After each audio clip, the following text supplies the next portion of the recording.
Hello, hello, hello, ladies and gentlemen. I don't know why that was so enthusiastic, but because I'm pissed off tonight. But if you don't know who I am, that's an intro.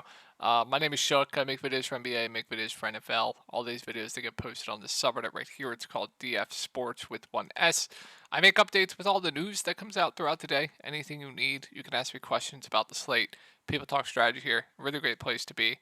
Because these videos, they're just a first look, right? A lot of stuff will change from these videos. So, yeah, check it out. I'll have the link to that down below. And if you ever need to get a hold of me privately, you can get a hold of me on Twitter. Right here are my ads. So, yeah. Um, all right, let's get into my lineups from today. And if you are interested in more in-depth content where I give you guys player pools, cores, all that good stuff, private videos, NFL content, CS:GO content, Call of Duty content, possibly upcoming UFL content, all that good jazz, my Discord link will be down below. All right, so you guys know I don't tilt anymore because I find it insufferable for myself. Like it gets tiring, right? But after tonight,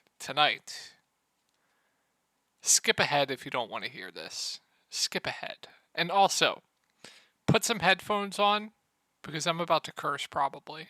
I always tell my people in Discord that I accidentally curse all the time. I have a curse a lot. I apologize. I always give like a warning to put headphones on, but um,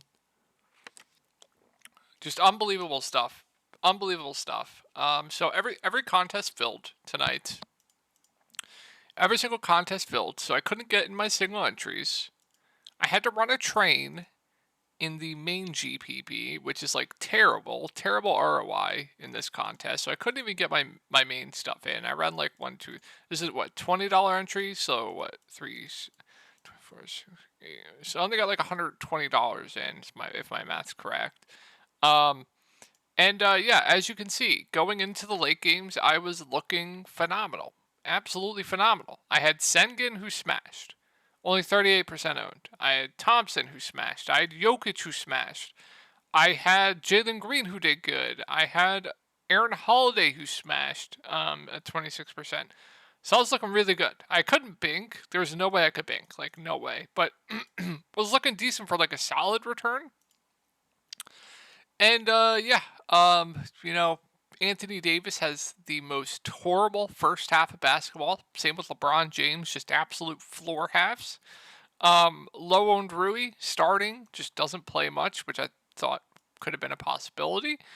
And then Anthony Davis, like I said, basement half, plus the blowout every single night. Every single night, guys. Every single night. I mean, I can't be mad. It's Portland. Like, there's more often than not, the game's going to blow out. But I just need the game to stay close for fucking once, man. If you guys watched my video yesterday, just blowouts in my whole lineup every single night, man. Every single night. So as you can see, I originally had Anthony Davis and Jared Vanderbilt in all of these lineups because I thought Jared Vanderbilt was going to start tonight. That ended up not being the case. So I was deciding on Anthony Davis and Vanderbilt versus LeBron and Rui, and I decided just to split it. But my core today was Thompson. He smashed Jokic core play, absolute nuke. What else was my core? What was it? Jokic, Jokic Thompson, Jokic Thompson.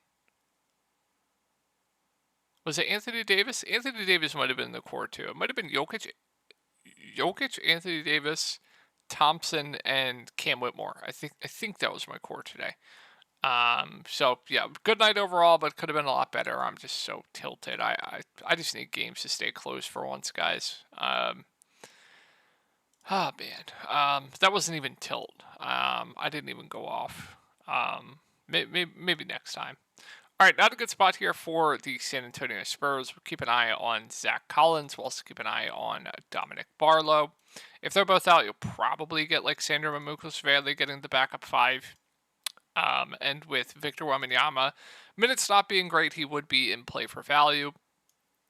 But the main guys, I mean, not a good spot for Wemby. I'm excited for this game. I mean, Wemby's done really, I'm pretty sure he's done really, really well up against like the big names that he's played so far. So I'm excited for this game.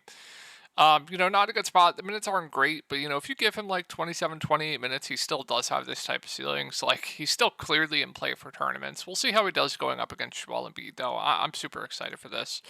Vassell, Keldon, Trey Jones, Jeremy Sochan, they're all more contrarian plays for me in this spot. Sochan's been producing though with Wemby out. Like he's been producing pretty well, so he would probably be my second favorite outside of Wemby for tournaments. I think Vassell's priced right. Trey Jones at 5'9". I think I prefer the price point on Sochan, but Trey Jones is more of your safer play. He's been stuffing the stat sheet too. It's like these guys are all more tournament plays for me, but yeah. I'm not going to play Shem Penny. I mean, he's playing around 20 minutes. If we don't have other value that opens up, I'm good with it. I always just fade, especially when he's popular. I'm always just going to fade. We'll see how the value opens up for tomorrow. But if he's low owned, I'm definitely okay with it. But when he's chalk, I prefer to fade. Not saying he will be popular because we're probably going to get more value. First look at this slate, there's not a ton of value, so we'll see. All right, really, really good spot here. I mean, I absolutely love Joel Embiid going up against the Spurs. It's a pace-up spot. He legit has triple-double upside this year. He's playing 40 minutes a game. Now, can the Spurs keep this game competitive going away to Philadelphia? Who knows? But good spot. Going to play 40 minutes. Legit has triple-double upside this year, which is absolutely crazy to say, playing big minutes. I really, really like Joel Embiid. I mean, he is probably my favorite spend up on the slate, but you have Giannis at a good spot, but potential blowout risk there. Giannis and Embiid, my two favorite spend ups on the slate. I don't even think it's close for me. So yeah, love Embiid. I think Maxi's a good play at sub 9K. If you don't have the money for Joel Embiid and you do want to target someone from this game, I think Maxi's completely fine. He's going to play over 40 minutes. He's going to be their second go-to guy. He's going to have the ball in his hands a decent amount. He is also stuffing the stat sheet as well. Yeah, I like both the top two guys here for the Sixers. Tobias Harris is just very, very safe. Like, solid rebounder, going to play 35 plus minutes, decent score, like just very, very safe. I would say he's priced right, but firmly in play. And then we'll keep an eye on Patrick Beverley here. So it's pretty important. So if Patrick Beverley is out, what that's going to do, that's going to solidify the minutes for like Kelly Oubre. So like Kelly Oubre, I think would have to play a decent amount here if Patrick Beverley is out. Even if Pat Bev's in, I definitely have interest in Kelly Oubre for tournaments at this price point, but if he's out, I think that would just solidify the minutes for the main guys because Papev's been playing a decent amount of late. What am I trying to say? Assuming Springer's out as well. Pat Bev himself, assuming Springer remains out and they're running similar rotations where he's getting 25ish minutes, I think is a decent value at 4.5K. Stat sheet stuffer, good spot. Batum's carved out a pretty good role in the starting lineup. He should play around 30 minutes. I think he's priced right, and then I'm not going to play anyone else. All right, not a good spot here for Cleveland. We also have Karis LeVert is questionable, so I don't care what the spot is. I'm still always going to like Donovan Mitchell with the team to himself. I don't know if you guys watch Cavaliers, but it's literally just Donovan Mitchell with the ball. Get out of the way. His usage rate's just absolutely insane, so I'm not going to say no. I still think he's a good spend up. Jared Allen, going up against Wendell Carter Jr., I think is fine at 7.8K. Going to play big minutes. Incredible rebounder. Been smashing with no Mobley, so I'm not going to say no if you want to go there. Just not a good spot. Karis LeVert, if he plays, it's going to be a downgrade to, guys like Sam Merrill, George Niang. Merrill would probably be a bit overpriced. Strus would get a bit of a downgrade, and then, like I said, I'm not going to play, guys like Niang if LeVert's in. If LeVert's out, then, I think these cheaper guys look solid. Like Max Strus at 5'6", he got hurt last game, didn't come back, plus the blowout, so that's why he only played 20 minutes, but I would expect him to be full go here. Normally he's going to play huge minutes. Normally I think he's a bit too cheap here at 5'6", and then Sam Merrill will get a bump as well. He would be a solid value, but I have a feeling he'll probably be a bit overowned. And Strus getting injured last game definitely helped him out a lot. And Merrill has a low floor, so like if another guy if he's going to be like super popular, I'm just fine fading, right? So I think that's going to wrap it up. Oh, and Niang is playable if Levert's out. All right, Orlando switched up things tonight. We also have Cole Anthony expected to be fine, but he is questionable. I think that's new. I didn't see that like 20 minutes ago.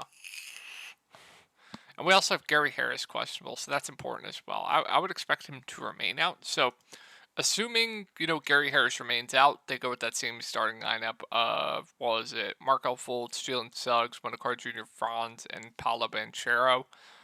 We can just take a look at the minutes for the main guys tonight. They didn't really lose any minutes in the blowout. They were in there until like a minute left. So Markel Fultz played 29. Suggs played 28. Wendell Jr. started, played 34 minutes. Mo Wagner continues to DNP. Franz 28 in his first game back, and Paolo 31. All right, so, assuming Markel Fultz continues to start, play around 30 minutes, he is too cheap at 5.2K, so I do like Markel Fultz. The main guy is more contrarian plays for me, and I like Wendell Jr. a lot at 5.4K. If he's going to go back to his normal minutes at the beginning of the year in his starting role, he is too cheap. So, do like Wendell Jr. I have a feeling he'll be popular. I'm not going to go to the value. Like I said, I'm not going to play Goga. I'd much rather go to Wendell Jr. And then keep an eye on Gary Harris. If he's in, it's going to hurt all the guards. It's going to hurt, Joe Ingles, possibly. So, yeah. And I'll mention Joe Ingles. He'll play teens minutes. I think we'll have better value. All right, moving on to the Bucks. Really, really good spot here going up against Detroit. So one thing I want to note here is Detroit ran a really weird rotation last game. Kevin Knox, I don't believe, got into foul trouble. They played Alzer Thompson a lot more, and then Alec Burks got extended because he was playing extremely, extremely well.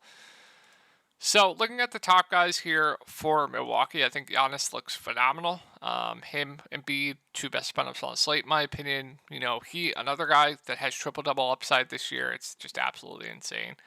Playing huge minutes. Yeah, I really, really like Giannis. I think Dame's a good play, too, at 9.2K. Same spot, pace-up spot.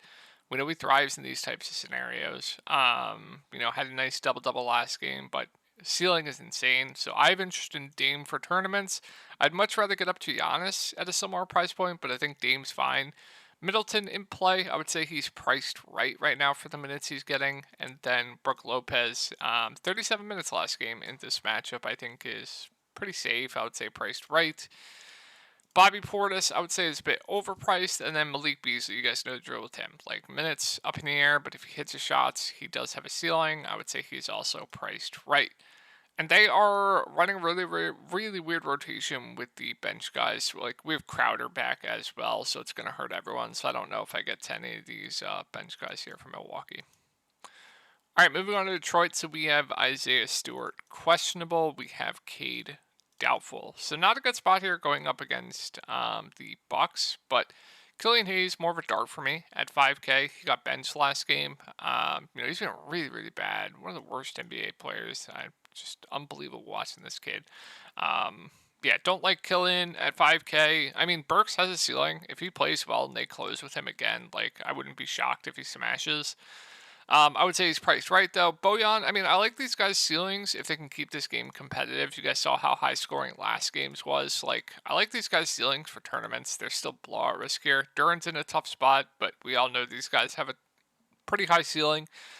So I like them for tournaments. You could definitely game stack this game, too. I think that's intriguing for tournaments as well, is game stacking this game, playing for a competitive game. I think it's intriguing. If Stewart remains out, they started Knox last game. Only played 16 minutes, but would be playable. They kind of went to Alzer Thompson. It's not a guarantee. They're always going to go to Alzer Thompson, but it'll be in the rotation. Another thing, if Alzer Thompson's going to be really popular tomorrow because he got 32 minutes last game, we'll see. But if I knew he got 32 minutes again, he'd 100% be in my lineup, right? Pretty tricky situation there.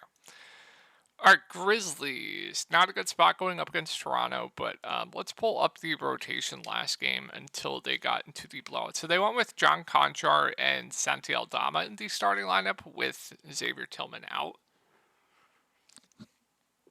So, assuming that does happen again, I think there's a good amount to like here. Luke Kennard's starting at the point. He has the ball in his hands a decent amount.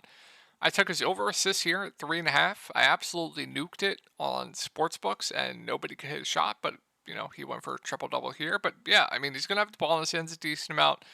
Lost a ton of minutes due to blowout. He was actually on pace to play a lot more. I think he's very, very safe. I like Luke Kennard. I think Vince Williams is very safe. I like him quite a bit. Jaren Jackson Jr. is going to have to do everything for this team. I like his ceiling. And then assuming Santi Aldama starts again, if Tillman's out, I like him a lot at 5K. John Contrar's been starting. I think he's a really solid value. Um, David Roddy got a ton of run last game. I think he's intriguing for value. I don't know if I go to anyone else, though. If Tillman's in, we'll see what they do with the starting lineup. But then I would like Tillman a lot at 5.3K. I'd still like, Luke Kennard, Vince Williams, Jaren Jackson Jr. But it's mainly going to hurt, Aldama, Roddy, those type guys. And then if Conchar continues to start, I still do like Conchar for value.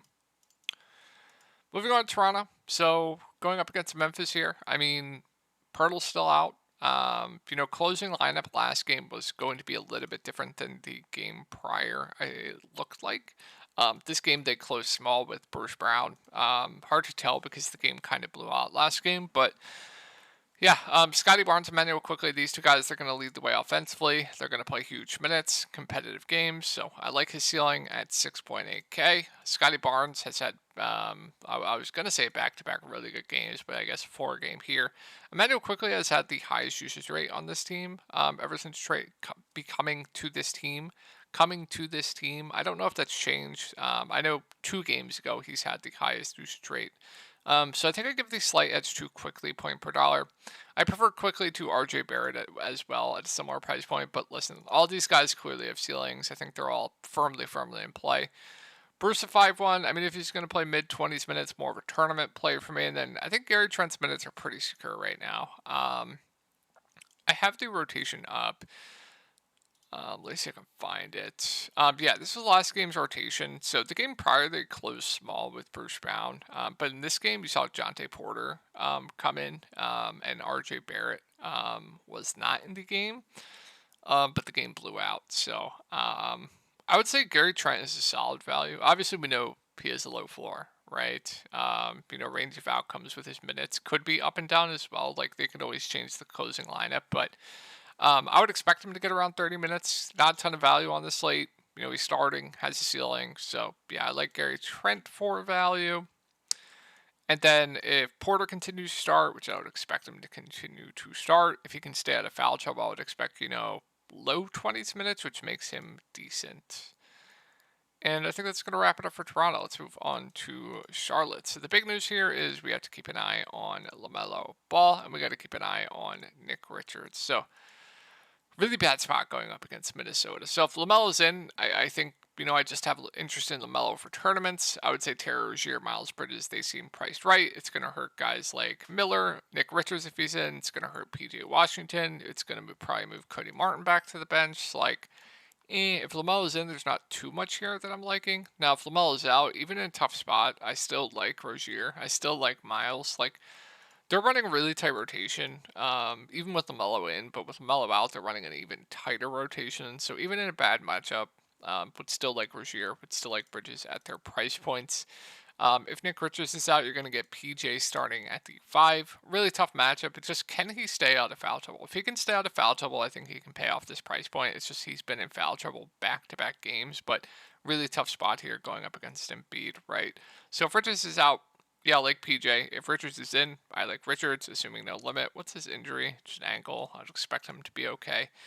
And then with LaMelo out and Richards out, they have been starting Cody Martin. I actually think if he continues to start, I actually do like him quite a bit for value.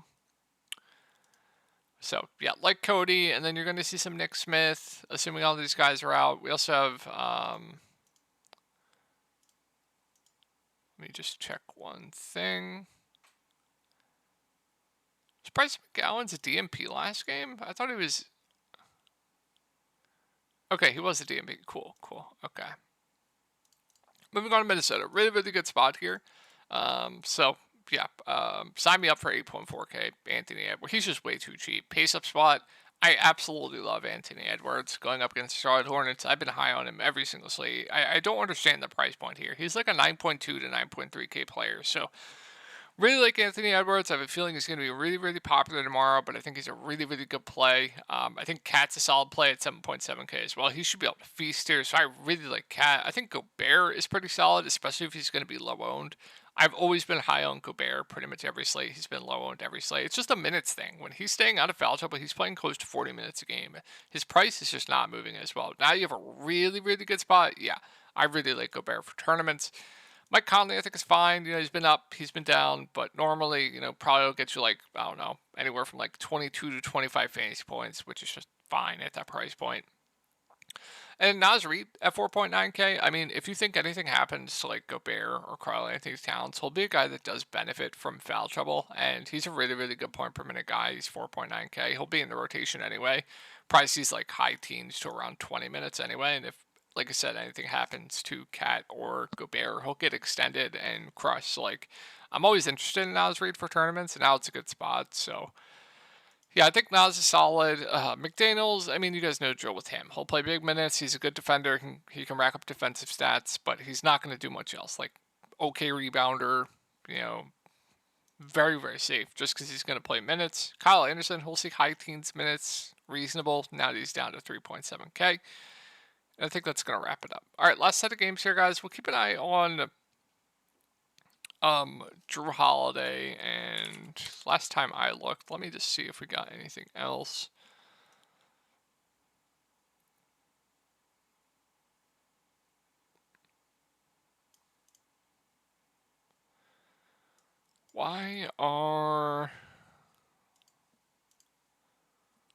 Sorry, guys. Why aren't they on that? Okay, Patrick Beverley's probable. So go back to the Sixers and like Pat Bev. So I guess there's nothing here for these two guys. So we'll keep an eye on it. So if we get a situation where Al Horford, Drew Holiday is out again, let's look at the minutes that they had tonight in a competitive game. You saw Tatum play 35. You saw Hauser play 31. You saw Porzingis play 33. You saw Derek White play 36. You saw Jaylen Brown play 31. You saw Peyton Pritchard play 30 off the bench. You saw Luke Cornett play 23. The minutes on the main guys weren't great. That being like Porzingis and Jason Tatum, a little bit concerning, but I think it could have been because it's a front end of a back-to-back, and they kind of had a lead pretty much all game. So I think that had something to do with it. So I would expect full minutes here going up against Dallas. So if those two are out, I like Derek White at 6.7K. I mean, he's going to have the ball in his hands a decent amount. He's stuffing his stat sheet. He's going to play huge minutes. The ceiling's insane with him. Has a pretty high floor as well. Tatum would be their go-to guy. I think he'd be a solid spend up. And then Jaylen Brown would like his ceiling. I think Porzingis should be able to absolutely feast here. So I also really like Porzingis for tournaments. If these two guys are out, still in play regardless. And then you saw Sam Hauser start. He would be one of my favorite value plays on the slate, assuming he does start again. And then Pritchard got 30 minutes. He'll see a bump as well, and I would like Pritchard for value quite a bit. If they're both in, then you guys know the drill. Like, I still like Porzingis. I like the spot for him. Derek White, Drew, they're both fine. Everyone's priced right. Tatum would be fine. Pritchard, Hauser would be out of play for me. Not much here for Dallas. I think Luke is a good contrarian spend up. We'll see what the ownership comes in on him at. Like, if he's low owned, sure, I'm fine firing up Luka. I think Kyrie's priced right. Tim Hardaway Jr. priced right with everyone in. Lively in a tough spot. It's fine. Don't love much else. All right, last game here, guys. Chicago. So I'm ready to get absolutely screwed by Chicago again, but I think we have to consider them because the price points have not moved, and we also have Levine still out. So I really, really like DeRozan. I think Kobe White's solid. I think Vooch is a good play. Alex Caruso is very safe. Patrick Williams started last game. I like him quite a bit for value. Ayo played big minutes off the bench. He's in play. You saw some Dalen Terry, but I'm not going to go there. So, yeah, there's good amount to like here on Chicago. Moving on to Phoenix. So, Nurkic, I had his over fantasy score today, and he just fouls out in 19 minutes, and he still almost hit. Just unbelievable stuff. But, yeah, I have interest in the main guys. They're going to play big minutes. I think my favorite, given the spots, probably Nurkic at 7K at his price point, but I think KD, Book, Beal are all solid. Tournament plays, Grayson Allen. I mean, he got hurt tonight. We'll see if he's on the injury report for tomorrow. But and then Eric Gordon will see mid-20s minutes and is a fair value. And then if for some reason Grayson's on the injury report and he gets ruled out, then yeah, Eric Gordon will be solid. And I think that's going to do it for the slate, guys. I hope you had a great night tonight, and I will talk to you all in the next one.